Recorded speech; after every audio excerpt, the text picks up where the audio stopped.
तो SHM में सबसे पहली बात कि फोर्स डायरेक्टेड होगा -x, मतलब फोर्स हमेशा मीन पोजीशन की तरफ लगेगा, that's why sign is -x। उसके बाद से हमारे पास d2x और dt² प्लस ओमेगा। अच्छा, इसको यहाँ से भी ऐसे भी लिख सकते हो, तो जैसे इसको तुम चाहो तो ये लिखोगे d2x upon dt² equals to minus का ओमेगा स्क्वायर x, माइनस का ओमेगा स्क्वायर x, ऐसे लिखोगे। अब देखो इसमें एक चीज़ आ जाती है फेजर की। फेजर क्या होता है? फेजर उसको देखो, लिखो तो, फेजर तो सर्कुलर मोशन करता है, फेजर तो सर्कुलर मोशन करता है, लेकिन उसका प्रोजेक्शन वर्टिकल डायमीटर पर, लेकिन उसका प्रोजेक्शन वर्टिकल डायमीटर पर SHM करेगा, SHM करेगा, उसका प्रोजेक्शन वर्टिकल डायमीटर पर SHM करेगा। सवाल है, आ जाते हैं उसके ऊपर। फेजर को, अच्छा SHM के लिए कोई भी फालतू बात अब नहीं करना चाहते, जैसे कि SHM में हमने को पीरियोडिक मोशन होगा, एक सर्टेन टाइम के बाद रिपीट करेगा, इन सब चीज़ों की आवश्यकता नहीं, अपने को सब आता है। अच्छा, अब थोड़ा डायरेक्ट फेजर पे पहुँचे तो कैसे पहुँचते हैं, देखो ये देखिए, ये वर्टिकल डायमीटर हमने यहाँ पे दिखा दिया। अच्छा, मान लो कोई पार्टिकल मोशन कर रहा होगा, उसका सबसे पहले शुरुआत अगर उसने यहाँ से करी होगी, तो यहाँ से करी होगी तो उसका फेजर यहाँ पे ऐसे दिखाएंगे, ये उसका फेजर है। कुछ टाइम के बाद पार्टिकल इस तरीके से मोशन करता हुआ ऊपर की तरफ, मतलब फेजर को हम सर्कुलर मोशन करता हुआ दिखाएंगे। और पार्टिकल का क्या होता है? पार्टिकल होता है इस फेजर पे इसकी परछाई। फॉर एग्जांपल, कोई पार्टिकल मान लो यहाँ पे है, या फिर यहाँ पे पार्टिकल होगा, या फिर पार्टिकल यहाँ पे हो सकता है। देखो मैं इसको तरीके से समझाता हूँ क्या है मामला। इसको तुम +a बोलोगे, इसको तुम -a बोलोगे। कैसे होता है? एग्जैक्टली ऐसे चल रहा होता है। हम यहाँ पे बोलते हैं मीन पोजीशन, तो ये रहा हमारा x = 0। इधर पहुँचेंगे तो दिस इज़ कॉल्ड +a, और इधर जैसे ही आएंगे तो ये कहलाएगा -a। इसमें मुझे कोई दिक्कत नहीं है। एक बार पार्टिकल मान लो यहाँ से यहाँ गया पार्टिकल, तो जब पार्टिकल यहाँ से यहाँ लेके जा रहे होते हो, मतलब पार्टिकल की टेंडेंसी कहाँ से कहाँ जाने की है? 0 से लेके +a की तरफ। मतलब पार्टिकल को यहाँ से, ये रहा हमारा 0, पार्टिकल को यहाँ से ऊपर की तरफ जाना होगा, तो फेजर इसके कॉरस्पॉन्डिंग जाएगा। हमेशा यहाँ पे ऑब्जर्वर होगा, हमेशा यहाँ पे ऑब्जर्वर होगा। अब ज़रा सोचो, कभी किसी ने कहा कि तुम्हारा जो पार्टिकल है वो x = 0 से +a/2 तक गया है, x = 0 से +a/2 तक गया है, तो +a/2 कहीं यहाँ हो सकता है, तो इसके कॉरस्पॉन्डिंग हो सकता है कि फेजर मेरा यहाँ। कोई इसमें टेंशन वाली बात नहीं है, धीरे धीरे बात समझ में आएगा। फेजर बच्चों को कठिन लगता है, लेकिन इतना कुछ इसमें होता नहीं। a/2 ये इसका फेजर होगा। तुमको कुछ समझ में नहीं आ रहा है, मुंह देख के लग रहा है, हुआ कर रहे हो बस। क्वेश्चन लिखो, क्वेश्चन लिखो तो लिखो। A particle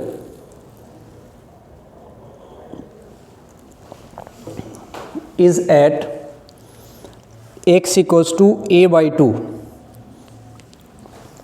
A particle is at x = a/2 and it is moving as shown in figure. Discuss its phasor. देखो ऐसे समझो, ये मेरे पास x = 0 है। अब उसके बाद से उसका यहाँ पे देखिए, दिस इज़ कॉल्ड +a, और इसको क्या बोलूँगा? इसको बोलूँगा -a। इसमें तो कोई दिक्कत नहीं। देखो फिर से यहाँ पे मैं पहुँचा, तो ये क्या हो सकता है? ये a/2 होगा, हो सकता है ये a/2। पार्टिकल का a/2 होने का मतलब a/2 से पार्टिकल इधर भी जा सकता था, और इस a/2 से पार्टिकल इधर भी जा सकता था। जा सकता है ना दोनों तरफ। मेरे पास एग्जैक्ट जानकारी जब तक नहीं होगी तब तक हम फेजर नहीं बना सकते। अब मैं आपको एग्जैक्ट जानकारी दे रहा हूँ कि आपका पार्टिकल x = a/2 से इधर जा रहा है। इधर जाने का मतलब कहाँ जा रहा है, वो मैक्सिमम की तरफ जा रहा है, यानी कि +a की तरफ। a/2 पे होना, a/2 पे होने से पता नहीं चल पाएगा कि कहाँ। a/2 से तुम वहाँ भी जा सकते हो, देखो इधर जाओगे तो कहाँ जाओगे, +a की तरफ, लेकिन इधर जाओगे तो मीन की तरफ जाओगे। मतलब सीधा ये कहना कि particle is eight x = a/2 अधूरी बात है। आपको बताना पड़ेगा कि x = a/2 से किधर। अब मुझे ऐसा फेजर दिखाना है जो x = a/2 तो दिखाए, लेकिन पार्टिकल कहाँ जाए, एक्सट्रीम पे, वो भी पॉजिटिव एक्सट्रीम। तो देखो पहले तो हमने ये बनाया सर्कल, उसके बाद से इस पे डाला वर्टिकल डायमीटर, उस पे डाला है वर्टिकल डायमीटर। अब उसके बाद से क्या करा, x = a/2, ये हमारा रहता है x = 0, ये रहता है हमारा +a, ये रहता है हमारा -a। तो पार्टिकल कहीं यहाँ पे हो सकता है क्या, x = a/2 कहीं यहाँ पे होगा।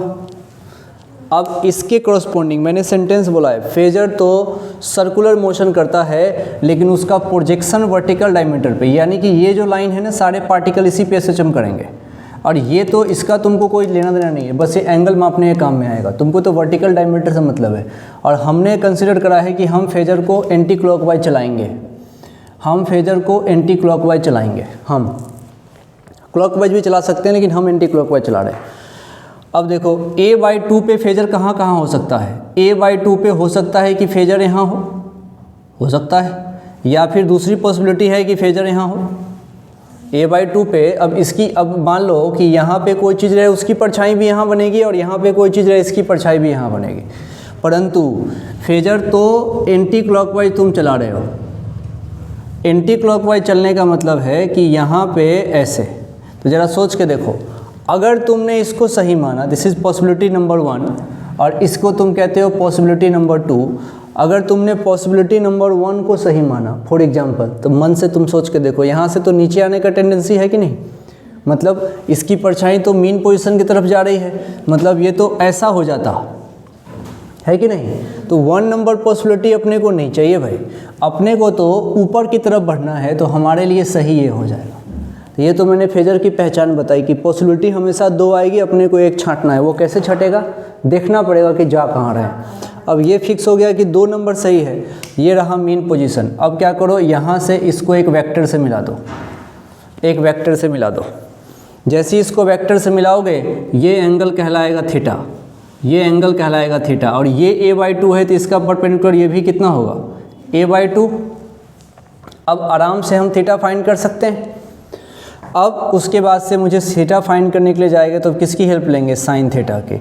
वो हम लिख सकते हैं p/h। अच्छा, क्या हम थीटा को ω/t लिख सकते हैं, बिल्कुल।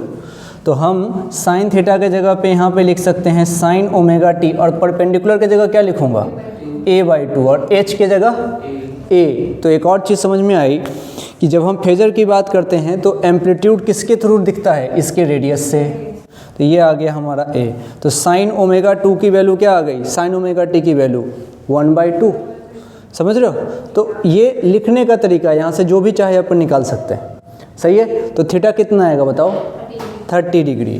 तो यहाँ से कोई अगर कहे, अगर थीटा उससे पूछा जाता तो थीटा को बोल सकता था 30 डिग्री।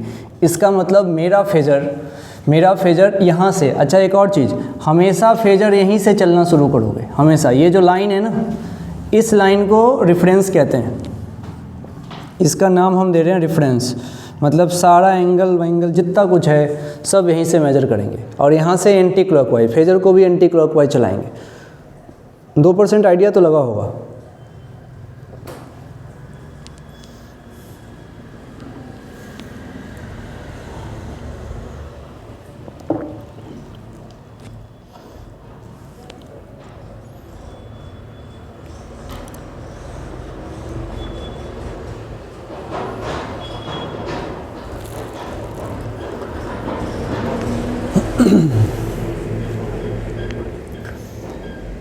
चलो, अब 1-2 कहानी आपको बताता हूँ, आप इसको कर दीजिए।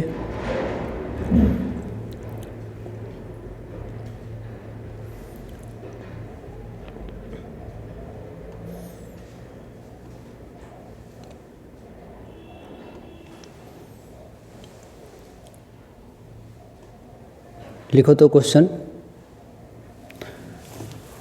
Find the time period,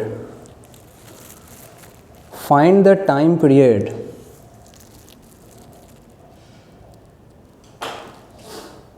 for the motion from x equals to 0 to x equals to a by 2, x equals to 0 से x equals to a by 2 तक जाने में कितना टाइम पीरियड लगेगा। देखो फेजर के फ़ायदे से कर सकते हैं। अभी तुरंत फेजर का यूज़ किया था तो एंगल कितना आया था 30 डिग्री। तो भाई जब मैं 360 डिग्री जाता तुमको समझ में आ गया होगा, 360 डिग्री जाते तो टाइम लगता t। अभी 1 डिग्री जाने का तो पता ही अपने को 360 कर देंगे। अभी मुझे कितना जाना है 30 डिग्री, 30 डिग्री जाना है तो t/360 इंटू कर दूंगा 30, तो क्या हो गया t/12 लगेगा। आसान काम है। तो फेजर के हेल्प से टाइम पीरियड निकाला जा सकता है, फेजर के हेल्प से टाइम पीरियड निकाला जा सकता है। अगर मान लो तुमको और ज़्यादा क्वेश्चन फेजर के ऊपर प्रैक्टिस करने की इच्छा हो गई तो ईयर लॉन्ग वाले कुछ लेक्चर उसमें पड़े हुए हैं, तो वहाँ से फेजर पे कुछ और प्रैक्टिस कर लेना। अंदाज़ा तुमको हो गया होगा कि फेजर का यूज़ कैसे कर सकते हैं। तो फेजर के हेल्प से तुम इक्वेशन भी लिख सकते हो, इनिशियल फेज़ का पता लग सकता है फेजर के हेल्प से। चलो अब जो हमारे काम का टॉपिक है वो है डिस्प्लेसमेंट, वेलोसिटी और एक्सेलरेशन, इसके ऊपर बात करी जाती है। अच्छा, फेजर के लिए तो हम क्या क्या याद रखेंगे। पहली बात देखो, फिर से एक बार रिकैप कराता हूँ। फेजर तो सर्कुलर मोशन करता है, लेकिन उसका प्रोजेक्शन, उसकी परछाई वर्टिकल डायमीटर पर SHM करेगी। कोई भी पॉइंट दिखाना हो तो दो पॉसिबिलिटी उसकी बन के आएगी। अब देखना पड़ेगा कि पार्टिकल की टेंडेंसी किधर जाने की है, उसी चक्कर में एक उसमें से कैंसिल हो जाएगा, है कि नहीं। नेक्स्ट बात, अब फेजर के हेल्प से अपने को पता चल जाएगा कि हमारा फेज एंगल कितना बन रहा है। इनिशियल फेज का भी पता लग जाता है। तो जब कोई इक्वेशन लिखने की बात होगी a sin omega t plus phi, तो प्लस फाई की पहचान यहाँ से हो जाएगी with the help of phasor. First. दूसरी बात फेजर की हेल्प से अपन टाइम पीरियड निकाल सकते हैं। टाइम पीरियड निकल जाएगा तो फिर ओमेगा वगैरह में भी इसकी ज़रूरत पड़ से आसानी से होगी। तो फेजर को हम इस तरीके से यूज़ कर सकते हैं। अच्छा, एक और चीज़ सोचो, अब मान लो फेजर यहाँ है, अब मुझे मैक्सिमम लेके जाना है, तो मैक्सिमम मैंने फेजर को यहाँ पहुँचना पड़ेगा। तो यहाँ पहुँचने में कितना टाइम लगेगा, सोच के बताओ। t/6 लगेगा क्या, क्योंकि भाई 30 पे तो पहले से ही है। अब उसके बाद 60 जाना है, 60 ही जाना है, क्योंकि यहाँ तो पहले से ही है। तो समझ रहे हो ना, फेजर अगर लिखने आ गया तो टाइम पीरियड लिखने में कहीं का भी निकाल सकते हो। तुमको कोई कहे कि a/√2 पे है, वो तुम निकाल सकते हो कि नहीं, कहीं भी √2, कहीं भी किसी भी सिचुएशन पे तुम पॉइंट डालो। देखो, जैसे पॉइंट फाइनल हो गया तुरंत यहाँ से वहाँ एक वेक्टर से मिला दो, एंगल निकाल जाएगा। एंगल निकलते ही सारा खेल बन जाता है। तो ये होती है बात फेजर की। अब हम इसकी थोड़ी सी वेलोसिटी और डिस्प्लेसमेंट इस तरीके की बात करते हैं। चलिए, सबसे पहला मेरे पास सवाल है जिसमें कि इसने इक्वेशंस की बात करी है। सबसे पहले आपसे पूछा गया है x, इसका कैसे निकालोगे। देखो, अपन अच्छे तरीके से जानते हैं x इक्वल्स टू क्या लिखते हैं हम यहाँ पे, a sin omega t। x equals to a sin omega t होता है, इसमें कोई प्रॉब्लम ही नहीं है। डिफरेंशिएट सब कुछ कट कुड़ा लोगे तो बताओ v कितना आएगा, यहाँ से फटाफट करके बता दो, v बता दो। a omega cos omega t है, हाँ। v आएगा हमारे पास a omega cos omega t, ये आएगा यहाँ से। इसमें मुझे कोई दिक्कत नहीं है। अगला सुनिएगा, अब क्या किया गया है, हमसे यहाँ से पूछा गया है कि ये रिलेशन किसको डिनोट कर रहा है। देखो, a omega cos omega t यहाँ से आया। हमसे v और x के बीच ग्राफ का नेचर पूछा जाता है। देखो, हाँ, v और x के बीच कुछ भी खोपड़ी लगा लो, आंसर गलत ही आएगा इसमें।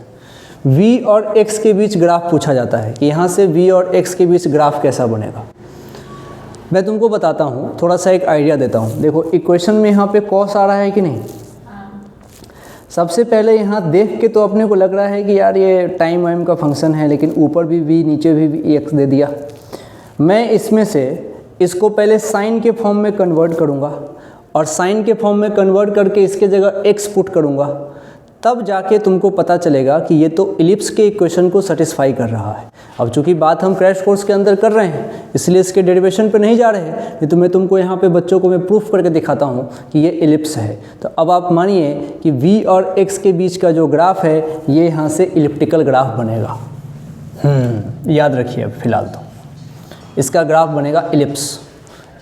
और ये आता है सवाल, देखने के दूर दूर तक नहीं लगता लेकिन ये इलिप्स बनता है, इलिप्टिकल पाथ बनता है, इसको आप ध्यान रखिएगा। सही है। दूसरा आपको पास एक सिचुएशन आएगा, रिलेशन v का x के साथ क्या रिलेशन बनेगा, ये तो आपको याद होगा।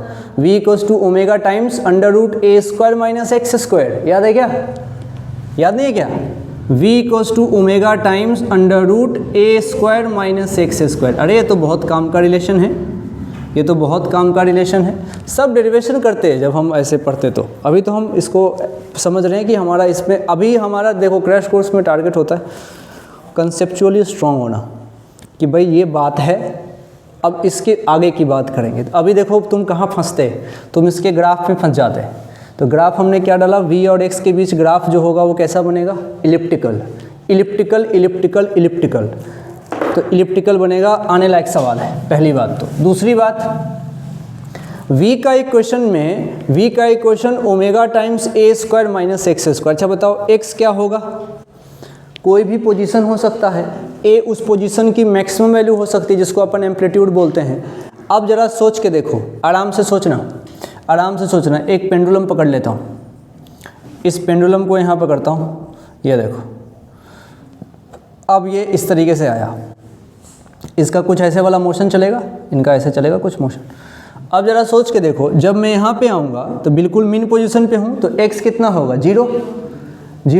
सोच के देखो, जब उसमें x 0 कर दूंगा तो क्या v को मैक्सिमम होना पड़ेगा, बिल्कुल होना पड़ेगा। तो बताओ इसी के अकॉर्डिंग, हाँ v मैक्स कितना हो जाएगा, v max equals to a omega हो जाएगा। अपन जानते भी है इसको कि v मैक्स a ओमेगा होता है। अच्छा कब होगा v मैक्स a ओमेगा, जब हमारा x 0 हो। x 0 मतलब मीन पोजीशन पे, जब x बराबर 0 है मतलब हम बात कर रहे हैं मीन पोजीशन की। तो मीन पोजीशन पे वेलोसिटी होती है मैक्सिमम। अब बाकी चीज़ बहुत आसान, जब वेलोसिटी मैक्सिमम होगी तो उस कंडीशन में उसकी काइनेटिक एनर्जी मैक्सिमम होगी, और जहाँ काइनेटिक एनर्जी मैक्सिमम होगी वहाँ पोटेंशियल एनर्जी मिनिमम होना ही चाहिए।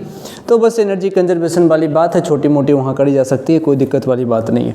अच्छा अब ज़रा समझना क्या कह रहा है। अब एक्सेलरेशन की वैल्यू पूछ रहे हैं, एक्सेलरेशन तो अपने को ध्यान में है, माइनस का ओमेगा स्क्वायर एक्स होता है। एक्सेलरेशन इक्वल्स टू होता है माइनस का ओमेगा स्क्वायर एक्स। अब देखो मेरे मन में इच्छा हो रही है ग्राफ पूछने की, तो मैं आपसे पूछूंगा बताओ a और x के बीच ग्राफ कैसा होगा। तो बताओ स्ट्रेट लाइन दिख रहा है क्या?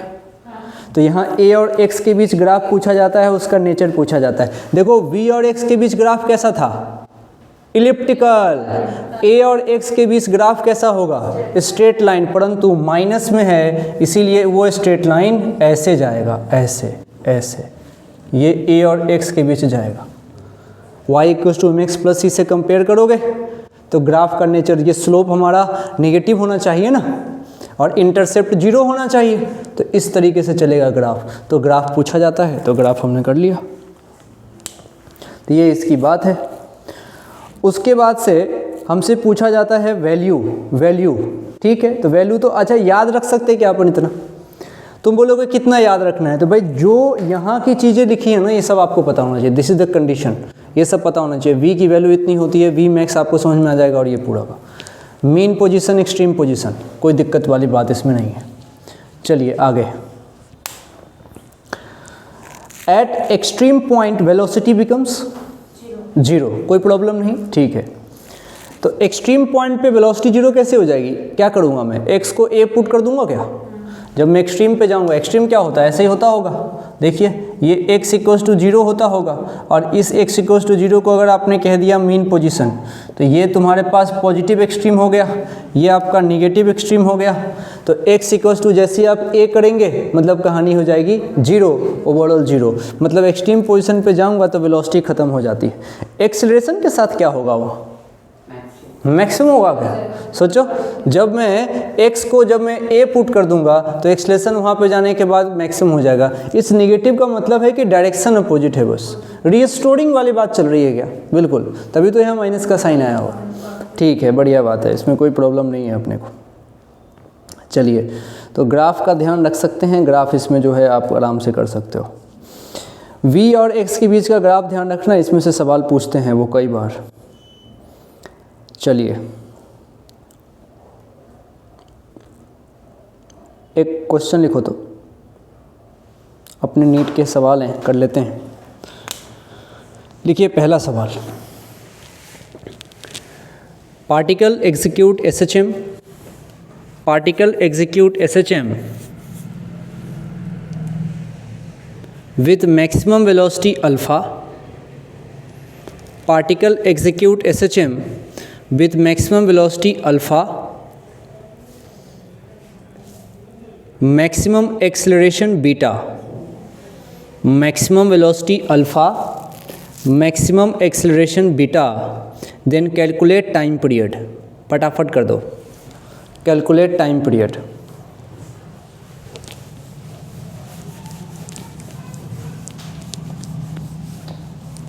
Calculate time period। Vmax, Amax, Vmax, Amax,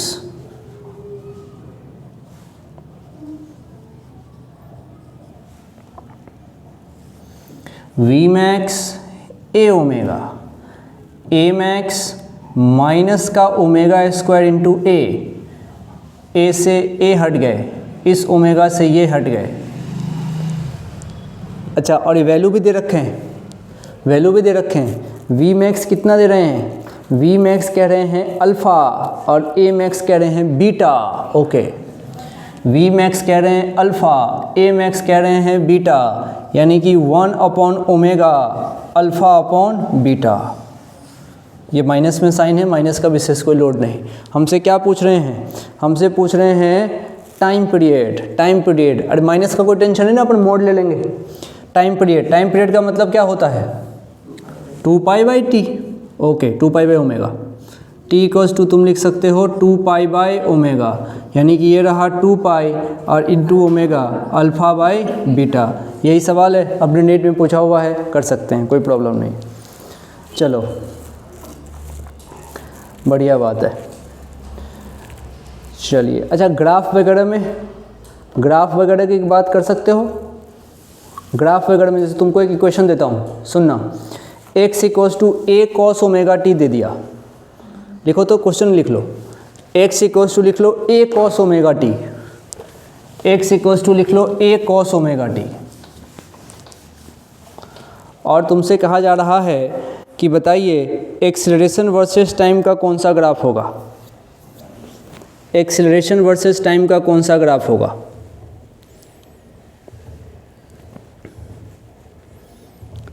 बना सकते हो? सोचिए सोचिए। मेरे पास है x equals to a cos omega t, x equals to है a cos omega t, cos omega t. पहली बात, x को डिफ्रेंशिएट करेंगे v आएगा, फिर करेंगे a आएगा। अब देखिए, पूरा डिफ्रेंशिएट भी नहीं करना है। कॉस का डिफ्रेंशिएशन क्या होगा? माइनस का साइन। अच्छा ठीक है, तो कॉस का डिफ्रेंशिएशन हो जाएगा माइनस का साइन, बचा के रखते हैं। और फिर साइन का डिफ्रेंशिएशन क्या हो जाएगा? कॉस। तो ये हो जाएगा, माइनस का कॉस रहेगा क्या उसके पास? मतलब ग्राफ आपको चुनना तो है कॉस वाला, लेकिन माइनस का नीचे से शुरू होगा। मतलब मेरा जो ग्राफ है ये कुछ इस तरीके से चलेगा, समझ आएंगे? तो ऐसे अपन ग्राफ भी चुन सकते हैं। तो एक सवाल ग्राफ का भी था, कोई दिक्कत नहीं है, इसमें हम कर सकते हैं। चलिए, एक नीट 2018 का सवाल है, नीट 2018 का, लिखिएगा। वही बच्चों वाली बात कि पार्टिकल SHM कर रहा है।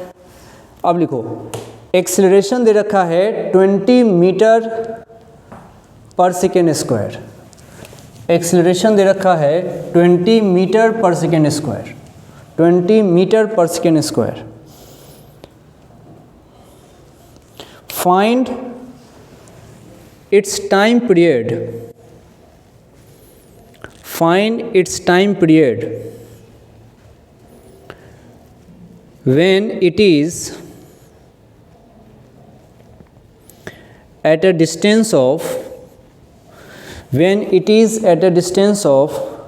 5 meter 5 meter from mean position, when it is at a distance of 5 meter from mean position, करो तो टाइम पीरियड निकालो।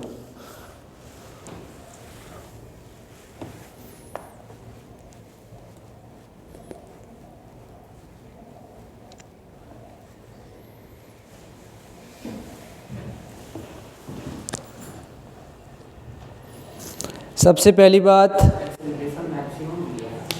एक्सेलरेशन मैक्सिमम अगर मान लो देता तो ए मैक्स का अगर मैं मोड लिखता तो क्या लिखता, ओमेगा स्क्वायर ए, लेकिन ये नहीं चलेगा ना। ये तो हम तो मेन फार्मूला ये जानते हैं भाई, हम जानते हैं ए इक्वल्स टू माइनस का ओमेगा स्क्वायर एक्स जानते हैं भाई। ये एक्स की वैल्यू रखनी पड़ेगी, एक्स की वैल्यू रखनी पड़ेगी। अब ये x बोला है कि आप 5 रखिए और एक्सेलरेशन दिया है 20 मीटर पर सेकेंड स्क्वायर, तो क्यों ना इसका मोड सोचें। a का मोड बराबर ओमेगा स्क्वायर x और a का मोड 20, ओमेगा स्क्वायर ये कह रहा है 5 रखिए, बताइए ओमेगा कितना आ रहा है, 2। अब जब ओमेगा 2 आ गया, ऐसा यूनिट में इसकी बात करोगे, it is of course 2 radian पर सेकेंड। अब ओमेगा आ गया ना 2, इसने पूछा टाइम पीरियड, सब कर सकते हैं 2 पाई अपॉन ओमेगा, तो 2 पाई तो ठीक था, ओमेगा 2 मतलब पाई सेकेंड आ गया, पाई सेकेंड आ गया। अब ये सवाल खास क्यों है, क्योंकि बच्चे को ये ज़्यादा याद होता है, ए मैक्स वाला, उसको ए मैक्स याद होता है, ओमेगा स्क्वायर ए, वो नहीं लगाना है, वो तो स्टैंडर्ड केस है, उसका एक स्पेशल केस है। अब देखो एक और कंसेप्चुअल सवाल पूछता हूँ, ये 2019 में पूछा था। हाँ कितना था, कहाँ आया, तो पाई आया। अरे सवाल कह रहा था कि जब x 5 है तब की बात करो। हाँ अब सुनो क्या कह रहा आगे, एक सवाल सुनिएगा। कह रहा है नीट 2019 में कि भाई average velocity of particle in complete, लिखो तो, find average velocity of particle in complete vibration, find average velocity of particle in complete vibration, average velocity of particle in complete vibration. अच्छा मुझे पहले तो ये समझाओ कि कंप्लीट वाइब्रेशन होता क्या है। मैं फोटो बनाता हूँ, कंप्लीट वाइब्रेशन, एक चक्कर किसको बोलते हैं, हाँ तो वो किसको बोलेंगे। जैसे देखिए ये मैं x इक्वल्स टू 0 दिखा रहा, ये x इक्वल्स टू प्लस ए दिखा रहा, ये मैं x इक्वल्स टू माइनस ए दिखा रहा। मैं यहाँ से चलूँगा, यहाँ पे मैं चला गया, एक चक्कर हो गया क्या, नहीं हुआ, ओके। यहाँ से यहाँ आ गए, हो गया क्या एक चक्कर, नहीं हुआ, ओके। तो यहाँ से ऐसे जब हुआ, अब हुआ, अब हुआ, अब हुआ एक चक्कर। इसका मतलब एक चक्कर के लिए यहाँ से चल चल के तुम यहाँ गए, फिर वापस, ओहो अपन नीचे से चले थे, नीचे से चले थे, एक चक्कर के लिए यहाँ गए, फिर उसके बाद से यहाँ गए, यहाँ यहाँ यहाँ यहाँ यहाँ यहाँ यहाँ यहाँ। ये होता है एक चक्कर, मतलब 4 पार्ट होते हैं इसमें, ये होता है एक चक्कर। वो तो छोड़ो, जहाँ से चले थे वहीं पे लौट आए ना, तो डिस्प्लेसमेंट कितना, 0, डिस्प्लेसमेंट 0, कहानी ख़त्म। तो एक पूरे वाइब्रेशन के लिए एवरेज वेलोसिटी कितनी हो जाएगी, 0। ये 2019 का सवाल था। तो कंसेप्चुअल बातें अपने को आनी चाहिए, आराम से हम कर सकते हैं। अब देखो अगला क्या पूछता है, ये कह रहा है अपने से कि मान लीजिए, लिखो तो एक अच्छा सवाल लिखाता हूँ।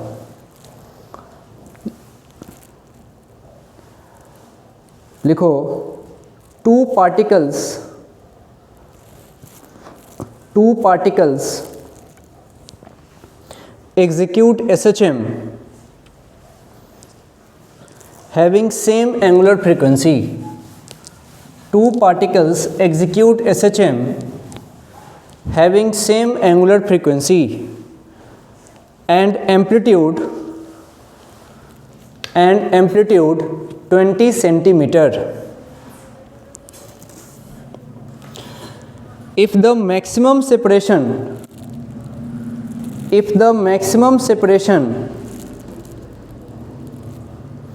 between the particle is 20 centimeter, if the maximum separation between the particle is 20 centimeter during the motion, then calculate phase difference between particles.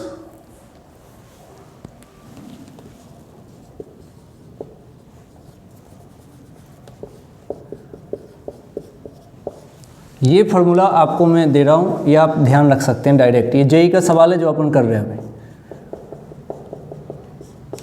इसका डेरिवेशन होता है, लेकिन हमको अभी करने की इसकी ज़रूरत नहीं है, लेकिन इसका एक आइडिया लेना बहुत ज़रूरी है। ये क्या है इसको समझिएगा। दो पार्टिकल कैसे कैसे करता है, मैक्सिमम सेपरेशन इसके बीच पूछा है। इसके लिए तुम अपने दो उंगली को समझ सकते हो, ज़रा सोच के देखो। इसको तुम ध्यान कैसे रखोगे, इसके लिए तुमको बताता हूँ। ये बात है फेजर की। अब दो पार्टिकल ऐसे चलाओ, सोचो दोनों के बीच अपने को मैक्सिमम सेपरेशन दिखाना है, पार्टिकल के बीच। तो पार्टिकल के बीच मैक्सिमम सेपरेशन कैसे हो सकता है? जैसे देखो, पार्टिकल तो चलेगा तो वो इस लाइन पे चलेगा। तो मान लो कि एक बार पार्टिकल यहाँ है, एक पार्टिकल और दूसरा पार्टिकल यहाँ है, तभी इनके बीच का सेपरेशन मैक्सिमम हो सकता है। दिमाग लगा के देखो, तभी इनके बीच का सेपरेशन कहाँ से कहाँ तक होगा? ये होगा इनके बीच का मैक्सिमम सेपरेशन। इनके बीच का मैक्सिमम सेपरेशन दोनों पार्टिकल के बीच का यही होगा। इसके अलावा कोई सिचुएशन ना एक आध बना के देख लेते हैं। इसके अलावा कोई सिचुएशन बना के देख लो। मान लो पार्टिकल यहाँ है और ये पार्टिकल यहाँ है, तो इनके बीच का सेपरेशन कहाँ मैक्सिमम होगा ही नहीं। समझ रहे हो क्या? पार्टिकल के बीच का मैक्सिमम सेपरेशन, पार्टिकल के बीच का, ये इसकी परछाई यहाँ आ जाएगी, इसकी परछाई भी यहाँ आ जाएगी। कहाँ हुआ? पार्टिकल के बीच सेपरेशन ही नहीं हुआ। तुम्हारे दो उंगली के बीच का एंगल हमेशा फिक्स है, और इसको अगर तुम यहाँ से घुमाओगे, ऐसे सामने कर दोगे, तो इसकी परछाई भी यहाँ, इसकी परछाई भी यहाँ। सेपरेशन के कैसे होगा? जब यहाँ रखूँगा तो इसकी परछाई, यहाँ रखूँगा तो इसकी परछाई। और यही वो कंडीशन है जब दोनों पार्टिकल के बीच सेपरेशन मैक्सिमम होगा। मीन और एक्सट्रीम पे कैसे हो सकता है? क्योंकि ये तो तुम चेंज ही नहीं कर पाओगे। सीधा फैला दोगे ऐसा, हाँ इस डाटा में रख देंगे, हो जाएगा। जैसे मान लो कि पार्टिकल एक यहाँ कर दें, एक यहाँ कर दें, दोनों को ज़्यादा से ज़्यादा दोनों ऐसे फैल सकता है, तो होगा ना उस समय, वो तो फार्मूले से आ ही जाएगा। समझ रहे हो क्या? तुम देखो, तुम इस फाई की वैल्यू जितना ज़्यादा बढ़ा दो, जितना ज़्यादा बढ़ा दो, तो ये sin 90 ज़्यादा से ज़्यादा कितना हो सकता है? 1। तो 2a आ गया ना। वही तो मैं भी बोल रहा हूँ कि 2a हो सकता है ज़्यादा से ज़्यादा सेपरेशन। 2a कब होगा सेपरेशन? जब एक पार्टिकल कहाँ रहे? यहाँ, और दूसरा कहाँ रहे? यहाँ। एक पॉजिटिव एक्सट्रीम और एक निगेटिव एक्सट्रीम, तब होगा इनके बीच का सेपरेशन x max बराबर 2a। नहीं तो जनरल केस में ये फार्मूला चलता है। इस फार्मूले को ध्यान रखना, इसके ऊपर सवाल आते हैं, वो भी खूब सारे सवाल आते हैं। सही है क्या? तो एक बार फोटो बना लीजिए, इसके ऊपर बात कर लेते हैं। तो एक मेरे पास क्वेश्चन भी है कि अगर मैं फाई की वैल्यू 180 रखूँगा तो क्या होगा? अरे बिल्कुल, फाई की वैल्यू 180 रखते के साथ ही ये डेल्टा x मैक्स कितना हो जाएगा? 2a के बराबर हो जाएगा। तो फाई की वैल्यू 180, बिल्कुल फाई की वैल्यू 180 होगी तभी तो ये पूरा फैलेगा।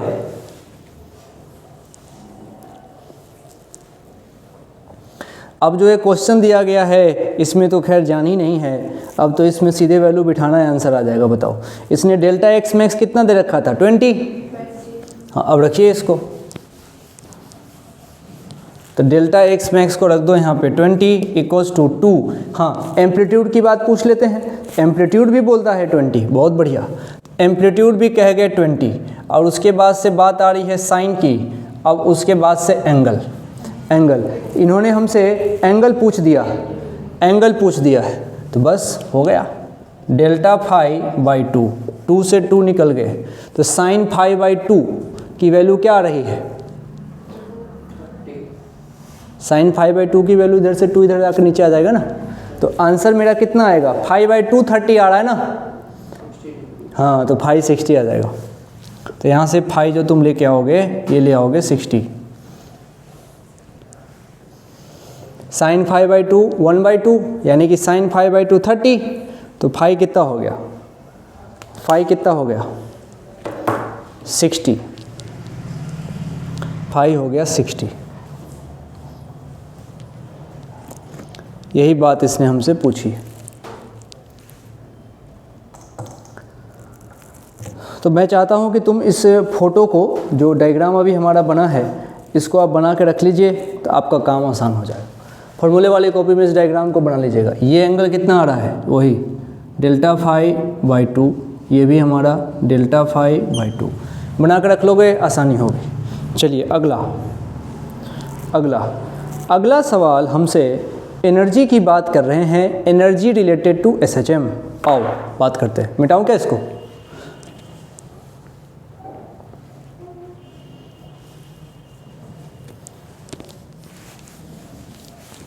Energy related to SHM। SHM में एनर्जी की बात कैसे करी जा सकती है? सबसे पहली बात है कि एक पहले तो मीन और एक्सट्रीम दिखा देते हैं, इसको ऐसे दिखा देते हैं।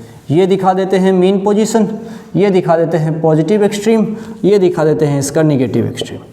ठीक है, positive extreme, mean position, negative extreme. अब तुम तीनों जगह पे काइनेटिक एनर्जी, पोटेंशियल एनर्जी लिख के बता दो, फटाफट लिख दो। मीन पोजीशन पे वेलोसिटी 0 कर दो, फटाफट कर दो। मीन पोजीशन पे वेलोसिटी मैक्सिमम, मीन पोजीशन पे वी मैक्स, जहाँ वी मैक्स, सब कुछ सोच लिए फटाफट।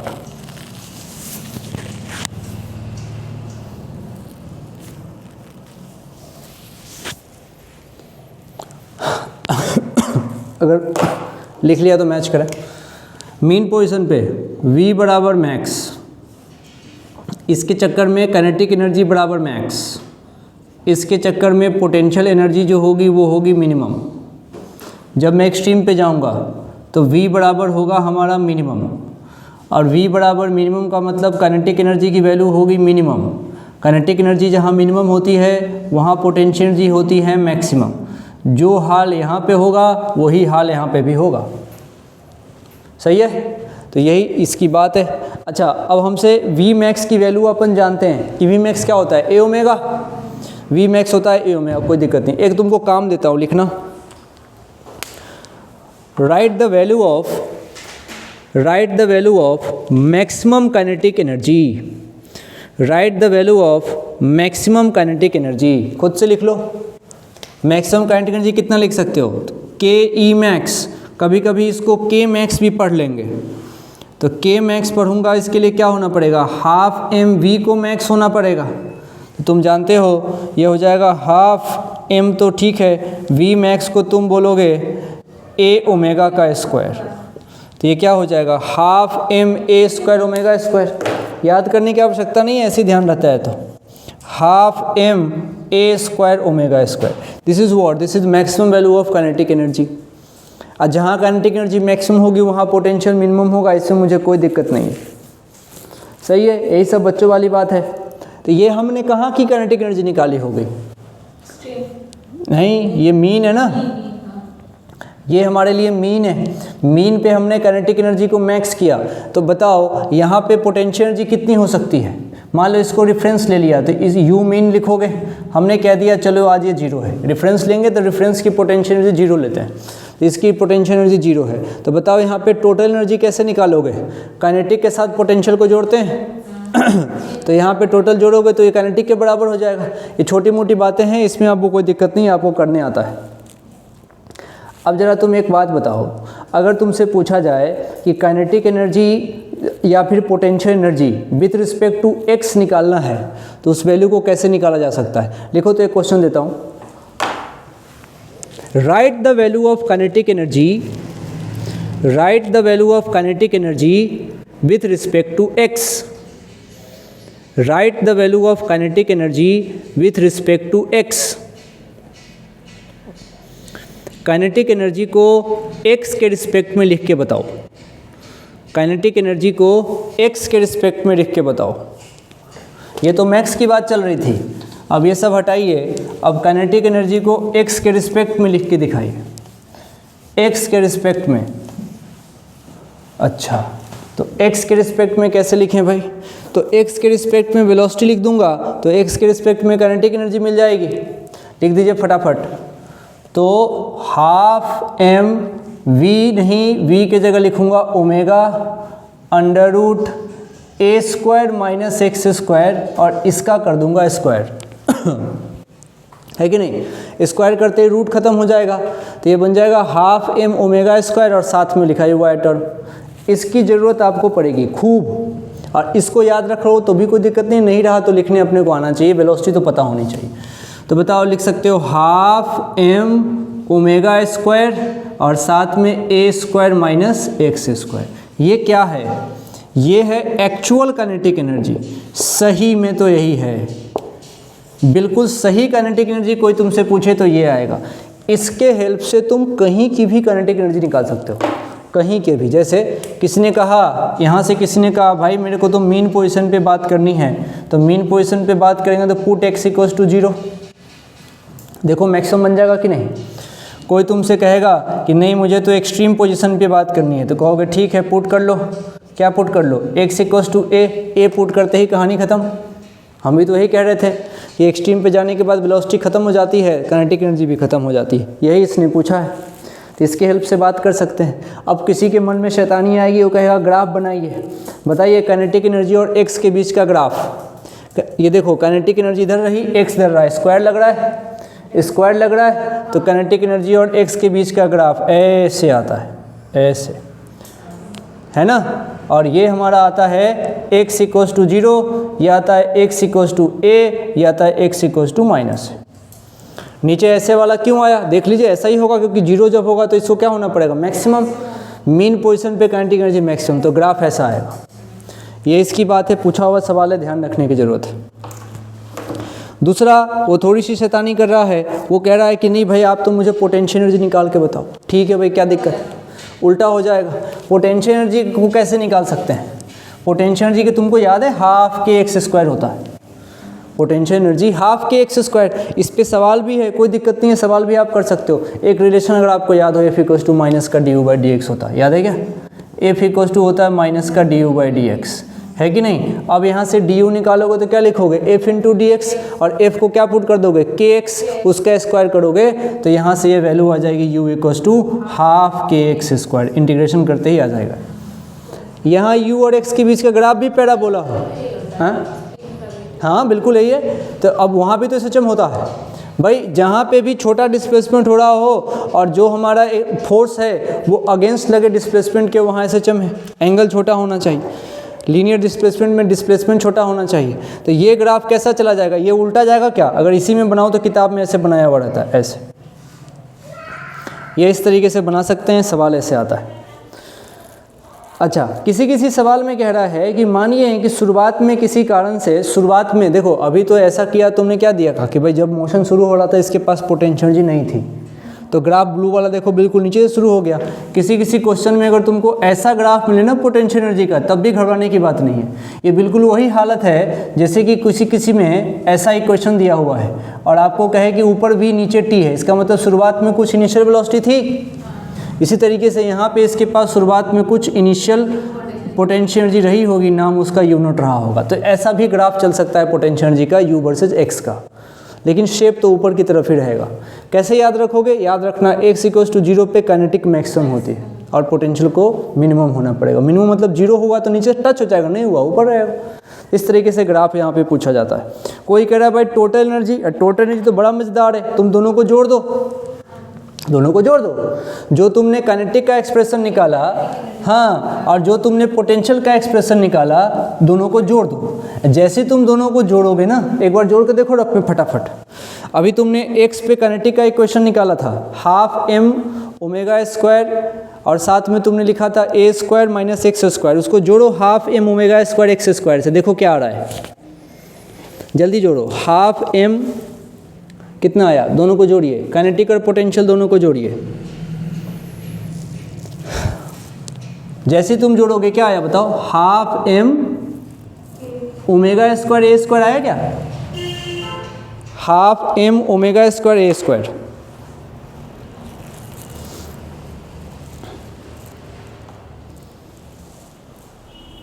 जो k है ना, k बराबर m ओमेगा स्क्वायर होता है, अगर आपको थोड़ा सा ध्यान हो, k के जगह पे आप m ओमेगा स्क्वायर लिख सकते हो। k जो लिखा हुआ है, this k can be written as m omega square. तो बताओ ये आया क्या टोटल जोड़ के? This is the value of total energy. हमने जोड़ दिया, काइनेटिक एनर्जी की वैल्यू जो अभी थोड़ी देर पहले लिखी थी, पोटेंशियल की वैल्यू थोड़ी देर पहले लिखी थी, उसको जोड़ा तो इतना आया। अब इसको देखो खास क्या है, इसमें कहीं दूर दूर तक x नहीं है, मतलब x की चाहे कुछ भी वैल्यू रखो ये तो एक ही वैल्यू देगा। मतलब ये ग्राफ कैसा आएगा? कांस्टेंट लाइन आएगी सीधी। तो सीधी लाइन होती है तो टोटल एनर्जी की बात होती है। क्यों? क्योंकि सीधी लाइन में कहीं पे भी x नहीं है, तो काइनेटिक एनर्जी तो x पे डिपेंड करती है, पोटेंशियल एनर्जी भी x पे डिपेंड करती है, परंतु टोटल एनर्जी x पे पोजीशन पे डिपेंड नहीं करता। कहीं भी जाओ टोटल एनर्जी, यही तो एनर्जी कंजर्वेशन है, वो सेम रहेगा। इसमें कोई दिक्कत वाली बात है ही नहीं, इसमें कोई दिक्कत वाली बात नहीं है। चलो एक बड़ा पॉपुलर सवाल है, इसको कर लेते हैं। लिखो तो,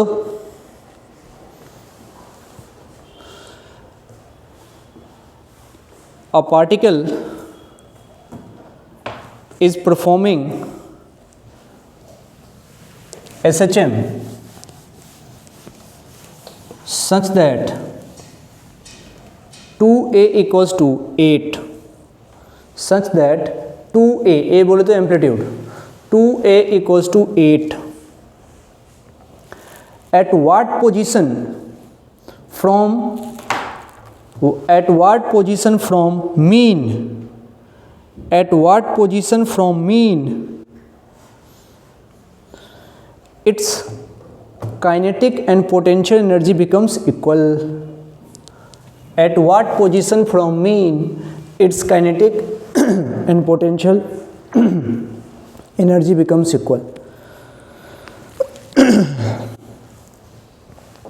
काइनेटिक की वैल्यू डालिए, पोटेंशियल की वैल्यू डालिए। काइनेटिक की value half m omega square, फिर साथ में a स्क्वायर में करो तो खुद कर सकते हो तुम, बता दो सीधा सीधा आंसर। आया? कितना आया? कितना आया?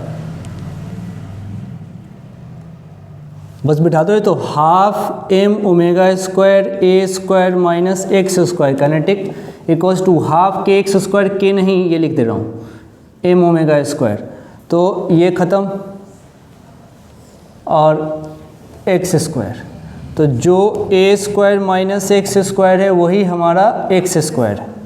ठीक है, तो यहाँ से a स्क्वायर इक्वल्स टू क्या हो गया? 2x स्क्वायर, है ना। और देखो इसने क्या बोला, इसने डाटा दे रखा है, इसने a की वैल्यू दे रखी है, तो पहले x निकाल लो। अब देखो यहाँ से जब तुम निकालोगे एक्स स्क्वायर तो कितना आ जाएगा? a स्क्वायर बाई 2, इसका मतलब x की वैल्यू आ जाएगी a बाई रूट 2। अब ये बहुत समझदार है, a को छुपा के दे दिया, कितना? 4, a दिया ना 4, 2a बराबर 8 था तो a बराबर 4, तो x इक्वल्स टू तुम लिख सकते हो 4/√2। हाँ उसको जो गुना भाग कर लीजिए, तो उसको 2 × 2 लिखा हुआ है, ये 2 × 2√2 तो 2√2 हो जाएगा, ये है 2√2। तो this is the value of x, मतलब कि मीन पोजीशन से 2√2 दूरी पर काइनेटिक और पोटेंशियल दोनों बराबर हो जाएंगे। ये इस तरीके से पूछा गया है। अच्छा, मीन पोजीशन से कितने दूरी पर टोटल एनर्जी बराबर होगा दोनों का? टोटल एनर्जी में कोई उससे मतलब नहीं है, टोटल एनर्जी वो हमेशा काइनेटिक और पोटेंशियल के सम के इक्वल होगा, कांस्टेंट वैल्यू होती है। ठीक है, तो बस आज इतना ही, हमने खूब सारा काम कर लिया, फेजर कर लिया, एनर्जी कर लिया, डिस्प्लेसमेंट डिस्टेंस सब कुछ कर दिया। अब एनर्जी का एक टाइम वाला काम है, वो कल करेंगे।